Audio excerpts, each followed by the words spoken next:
The Railway Children, Chapter 7, The Kindness of Strangers.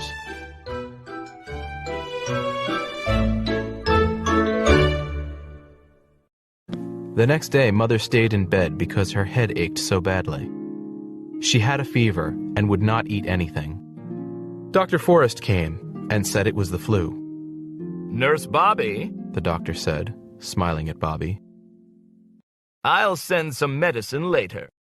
Please give your mother this list. She needs beef soup, fresh fruit, and brandy." When the doctor had gone, Bobby showed Mother the piece of paper.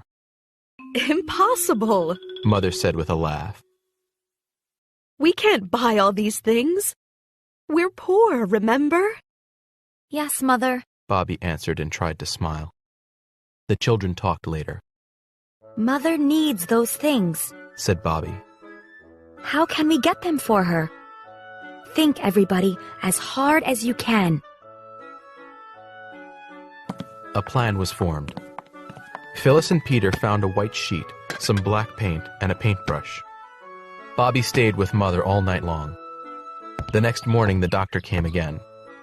"Everything going all right, little nurse?" Dr. Forrest said in the hall. "Did you get the brandy and fruit for your mother?"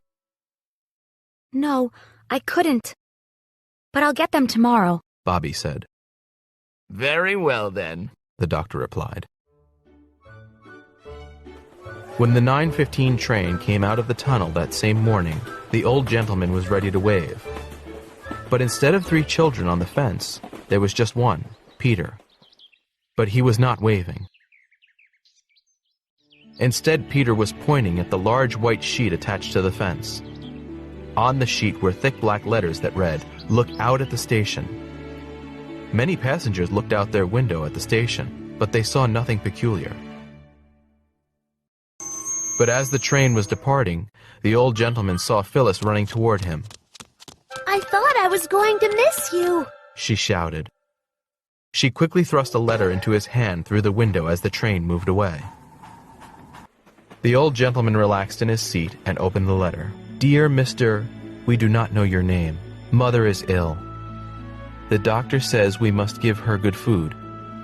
But we don't have any money because Father is away. Can you help us? We can repay you. From Roberta, Peter, and Phyllis."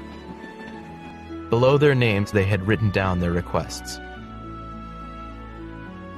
That evening, Perks came to their house with a big parcel.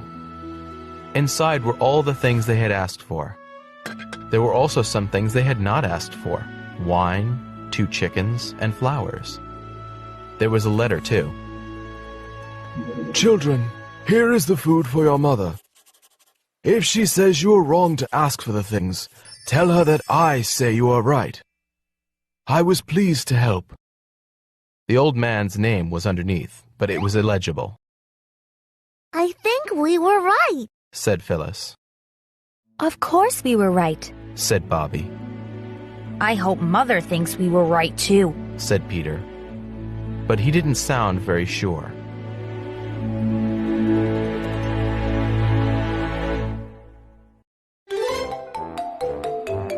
Little Fox.